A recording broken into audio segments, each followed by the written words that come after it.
This was my last attempt, 6th attempt. जो गलतियाँ मैंने करी या मेरे तरह मेरे फ्रेंड्स ने करी जिनको टाइम लग गया था, और जो गलतियाँ उन लोगों ने नहीं करी जो वाकई में टॉपर्स हैं, जो फर्स्ट सेकंड अटैम्प्ट में फटाफट क्लियर हो जाते हैं, उनके एक्सपीरियंसेस मैं आपसे शेयर करूँगा। इट विल टेक 15 मिनट्स, लेकिन आप प्लीज़ ध्यान से सुनिए और बिलीव मी, मुझे पूरा भरोसा है उसका बहुत ज़्यादा बेनिफिट होगा आप लोगों को। मुझे लगता है यहाँ पर जो प्रीलिम्स, मेंस और इंटरव्यू 3 स्टेजेस हैं, उनमें प्रीलिम्स सबसे ज़्यादा इंपॉर्टेंट है। मेरे हिसाब से प्रीलिम्स में सबसे ज़्यादा कंपटीशन है। अप्रॉक्स 10 लाख रजिस्टर करते हैं, जिनमें से 5 लाख एग्ज़ाम देने आते हैं। 5 लाख में से 20,000 सिलेक्ट होते हैं मेंस लिखने के लिए, बराबर है। और इंटरव्यू देने के लिए 20,000 में से 3,000 सिलेक्ट होते हैं, राइट। और फाइनल लिस्ट में 1,000 आते हैं। तो आप हिसाब लगा लीजिए, सीसेट एप्टीट्यूड थोड़ा हिसाब लगा लीजिए। 5 लाख में से सिर्फ 20,000, अप्रॉक्स करिए 25 में से एक बच्चा, ठीक है। 20,000 में से 3, बराबर 7 बच्चों में से एक बच्चा। फिर इंटरव्यू में 3,000 में से 1,000 निकलते हैं, यानी 3 बच्चों में से एक बच्चा। यानी अगर हम इंटरव्यू पहुंच जाते हैं तो 3 में से एक तो पक्का ही है, तो चांसेस बढ़ गए ना पास होने के। लेकिन प्रीलिम्स में बहुत कम चांसेस होते हैं। दूसरा ये कि प्रीलिम्स में बच्चे जब फेल हो जाते हैं, जब नापास होते हैं, तो पूरा 1 साल लगता है अगले प्रीलिम्स आने में। लेकिन अगर प्रीलिम्स में पास हो गए तो इमीडिएटली 3.5-4 महीने में मेंस आती है, इमीडिएटली उसके बाद इंटरव्यू आता है। पूरा 1 साल का प्रोसेस कंटिन्यूसली चलता रहता है, तो बच्चे की पढ़ाई चलती रहती है। लेकिन जब प्रीलिम्स फेल हो जाता है बच्चा, तो पढ़ाई छूट जाती है। कोई थोड़ा टाइम घर चला जाता है, कोई रोता रहता है, तो उसमें थोड़ा वो हो जाता है, छूट जाती है, पढ़ाई छूट जाती है। और एक बार पढ़ाई छूट गई, एक बार आप प्रोसेस से बाहर आ जाते हो ना, तो फिर वापस प्रोसेस में आने में ना टाइम लग जाता है। ये बच्चों को रियलाइज़ नहीं होता है। तो मेरा पूरा फोकस ये रहेगा आप सबको बताने का कि प्लीज़ प्रीलिम्स पे फोकस करिए। सबसे ज़्यादा फोकस प्रीलिम्स पे करिए। आप मेंस के लिए द हिंदू न्यूज़पेपर, कितने लोग पढ़ते हैं द हिंदू न्यूज़पेपर यहाँ पे? क्या हुआ, पहले तो एग्जाम तो सब दे रहे हैं, कम पढ़ते हैं बच्चे, बाकी के पेपर्स पढ़ते होंगे। फिर न्यूज़पेपर तो पढ़ते ही हैं। मेंस में सबसे ज़्यादा बेनिफिट उसका मिल जाएगा। लेकिन और मेंस में आंसर जब हम लिखते हैं, फॉर एग्जांपल एस्से का पेपर है, तो किसी ने न्यूज़पेपर नहीं भी पढ़ा होगा, उसकी सोच अच्छी होगी, उसका एक्सप्रेशन अच्छा होगा, तो कुछ ना कुछ तो अच्छा लिख कर ही आएगा। वैसे ही एथिक्स के पेपर में लिख कर ही आएगा। इनफैक्ट पेपर 2 और पेपर 3 जो कि पॉलिटी और इकोनॉमिक्स ज़्यादातर हैं, जिसमें उसमें भी आप कुछ ना कुछ लिख कर ही आओगे। एजुकेशन पे अगर कुछ आ रहा है तो आप लिख कर आओगे, हेल्थ पे कुछ आ रहा है तो आप लिख कर आओगे। लेकिन इशू ये हो जाता है प्रीलिम्स में आपको चॉइस ही रहती है, या तो आपको वो चॉइस आ रही है या तो नहीं आ रही है, ईदर और ऐसा हो जाता है। तो वहाँ पर डिफिकल्टी बढ़ जाती है। बच्चों को लगता है कि प्रीलिम्स ज़्यादा इजी है, मेंस ज़्यादा डिफिकल्ट है। राइटिंग प्रैक्टिस करते हैं, लेकिन प्रीलिम्स क्लियर ही नहीं होगा तो क्या कर लोगे उस राइटिंग प्रैक्टिस का, है कि नहीं। तो इसीलिए पूरा फोकस सबसे पहले आप प्रीलिम्स पे लगाइए। It won't take more than 4.5 months, 4.5-5 महीने से ज़्यादा नहीं लगता है। सर आपको डेफिनेटली बताया होगा सर ने इस क्लासेस में। लेकिन वो ज़रूरी है पहले करें, ताकि हम एक सिक्योर हो जाए कि हम हाँ पक्का प्रीलिम्स पास हो रहे हैं और पक्का मेंस लिख रहे हैं, ठीक है। प्रीलिम्स में 2 चीज़ें बहुत ज़्यादा मायने रखेगी। कुछ 5 सब्जेक्ट्स हैं, उनको अगर हम अच्छे से करें, और दूसरा टेस्ट सीरीज, उनको हम अच्छे से करें। फॉर एग्जाम्पल 5 मैंने बोला था शुरू में कि 5 चीज़ें आप जरूर पढ़ें, ताकि ऐसा ना हो कि बाकी जो लोगों को आंसर आ रहा है, बाकी जो कैंडिडेट्स को आंसर आ रहा है वो हमें नहीं आ रहा है। अगर ऐसा होगा ना तो पक्का हम फेल हो जाएंगे। हाँ, ऐसा होता है, काफ़ी सारे क्वेश्चन ऐसे डिफिकल्ट आते हैं या कंफ्यूजिंग होते हैं जो काफ़ी बच्चों को नहीं आते हैं, कुछ ही बच्चों को आते हैं। चलेगा, बिल्कुल चलेगा, कोई बात नहीं। 20,000 सीट्स है प्रीलिम्स के लिए, प्रीलिम्स पास होने के लिए। ऐसा नहीं होना चाहिए कि जो सबको आ रहा है वो हमको नहीं आ रहा है, या जो एटलीस्ट 20,000 बच्चों को आ रहा है वो हमको नहीं आ रहा है, ठीक है। पॉलिटी, सर ने बताया होगा, क्लास में बताया, Laxmikanth is the best book. आप जस्ट नोट डाउन करिए, क्योंकि इसका बहुत बेनिफिट होगा, बिलीव मी, आप भरोसा करिए, ठीक है। पॉलिटी लक्ष्मीकांत में से पढ़िए, आपने क्लासेस की है, अब आप पढ़ सकते हैं। लक्ष्मीकांत में भी जो टेबल्स होती हैं, कितने लोग लक्ष्मीकांत को फॉलो करते हैं यहाँ पे? सभी करते हैं, चलो अच्छी बात है। ये तो लक्ष्मीकांत में टेबल्स दी रहती हैं। टेबल्स इतनी अच्छी तरह से करिए आप, इतनी अच्छी तरह से करिए, क्योंकि टेबल्स में ही सार है सबका। टेबल्स में क्लियरली समझ में आता है क्या डिफरेंस है ऑर्डिनरी बिल में, मनी बिल में। पढ़ा हुआ है ना लक्ष्मीकांत थोड़ा बहुत? हाँ पढ़ा है ना, एग्जाम्पल समझ में आएंगे ऑर्डिनरी बिल, मनी बिल अगर मैं दूंगा तो। टेबल्स रहती है लक्ष्मीकांत में, उसमें सब समझ में आ जाएगा। उनको बहुत अच्छे से फोकस करिए, लक्ष्मीकांत को कवर टू कवर अच्छे से पढ़िए। देखिए प्रीलिम्स में 18 क्वेश्चन, 100 में से 18 क्वेश्चन अगर पॉलिटी में से आ रहे हैं, कितना हुआ? 18%, अराउंड 1/5, बराबर है कि नहीं। अगर वो 18 क्वेश्चन मैं बुक में से पढ़ के 18 के 18 सॉल्व कर सकता हूँ, तो इससे बेहतर क्या हो सकता है। हम सारा साल न्यूज़पेपर पढ़ते रहेंगे, करंट अफेयर्स पढ़ते रहेंगे, इंपॉर्टेंट है, लेकिन उनमें से जो क्वेश्चंस आएंगे, आपने इतना सारा पढ़ लिया है, रिवाइज एकदम कम किया है, तो सॉल्व नहीं कर पाते। लेकिन लक्ष्मीकांत एक बुक है, उसको बार बार पढ़ने से क्वेश्चंस हम डेफिनेटली सॉल्व कर सकते हैं। आपको अगर यकीन नहीं हो रहा होगा मेरी बातों का, तो आप घर पे जाकर पास्ट ईयर क्वेश्चंस चेक करिएगा और फाइंड आउट करिएगा कि ये लक्ष्मीकांत में कहाँ पर है, आपको डेफिनेटली मिलेगा। ठीक है, उसके बाद आते हैं मॉडर्न हिस्ट्री। मॉडर्न हिस्ट्री के लिए स्पेक्ट्रम की बुक अच्छी है, एनसीईआरटी अच्छी है, कोई भी पढ़िए। मैं प्रेफर करता था मॉडर्न हिस्ट्री के लिए Spectrum by Rajiv Ahir, IPS officer. वो बहुत बढ़िया बुक है, स्पेशली उसमें हर चैप्टर के पीछे समरी दिया हुआ है। आप उस समरी का जेरोक्स अलग से अपने पास रखिए, बुक में रहने दीजिए, उस समरी का जेरोक्स अपने पास रखिए, उसको बार बार रिवाइज कीजिए, तो आपको एक क्रोनोलॉजी समझ में आ जाएगी।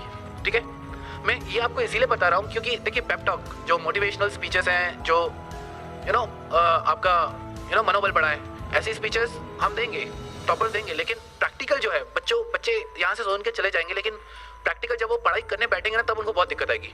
तो इसीलिए मैं आपको डायरेक्टली वही बता रहा हूँ जो आपको इस एग्जाम में सबसे ज़्यादा फायदा देगा।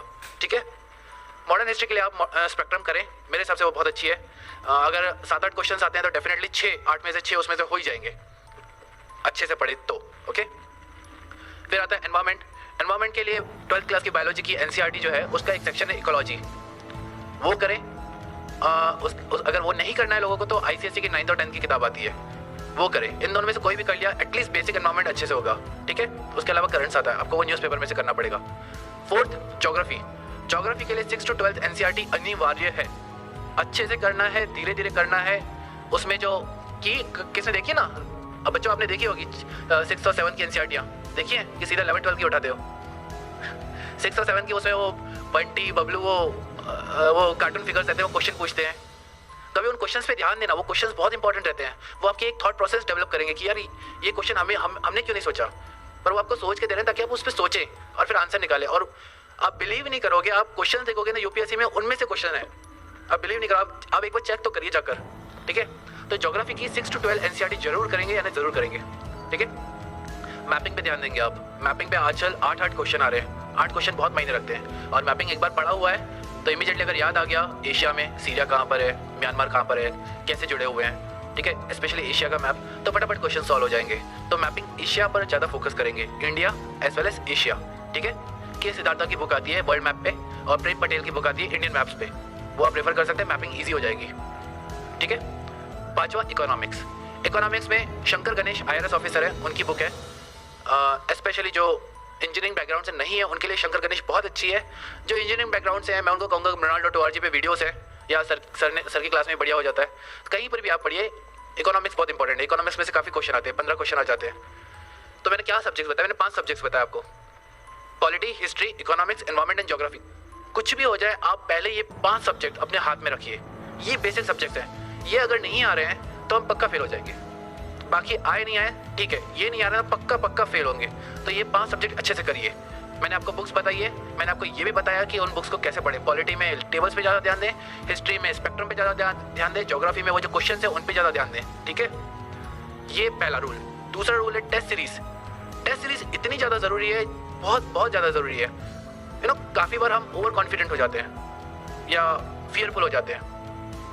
ऑस्ट्रिच देखा, ऑस्ट्रिच एक बर्ड रहता है, ऑस्ट्रिच चलता है, लेकिन अगर उसके सामने कुछ भी बड़ा जानवर आ गया जिससे उसको खतरा है तो आपने वो मुंडी, क्या बोलते हैं, छछूंदर, क्या बोलते हैं उसे, चतुर्मुर्ग, क्या बोलते हैं सर हिंदी में ऑस्ट्रिच को, चतुर्मुर्ग, हाँ वही, वो मुंडी घुसा देता है, डर ये डर गया अंदर। ऐसा नहीं करना है, ये जनरली बच्चों में मैंने देखा है, मुझ में भी था, बिलीव मी। टेस्ट कब देना है यार, एक बार पूरा बुक कंप्लीट हो जाए, एक बार पढ़ लो उसके बाद टेस्ट देना है। ये प्रोक्रेस्टिनेशन, ये वो हम ना पोस्टपोन कर दें चीज़ें क्योंकि हम डरते हैं, हमें डर लगता है। लेकिन मैं आपको बोलूँगा आप टेस्ट सीरीज आज से, स्पेशली 2016 में दे रहे हैं, आज से रोज 30 क्वेश्चन तो एटलीस्ट करिए, पास्ट ईयर पेपर में से करिए। सर के सिनर्जी की टेस्ट सीरीज लीजिए, insightonIndia.com के मार्केट में टेस्ट सीरीज अच्छे अवेलेबल है, वो कम से कम 30 क्वेश्चन करिए।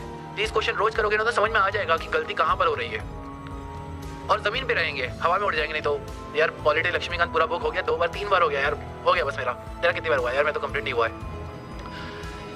बुक कंप्लीट करना डजंट मीन कि आपका सब्जेक्ट कंप्लीट हो गया। टेस्ट में अच्छे नंबर आना, उससे पता चलता है कि आपका सब्जेक्ट कंप्लीट हुआ है कि नहीं वाकई में। ठीक है, तो आज 2 रूल आप जरूर यहाँ से सीख कर जाएंगे। एक तो वो 5 बुक्स या 5 सब्जेक्ट जो मैंने बताए, आप बिल्कुल उन बेसिक बुक्स पे फोकस करेंगे। और दूसरा जो टेस्ट सीरीज है, आज ही आप जो भी टेस्ट सीरीज है अच्छे लगाएं।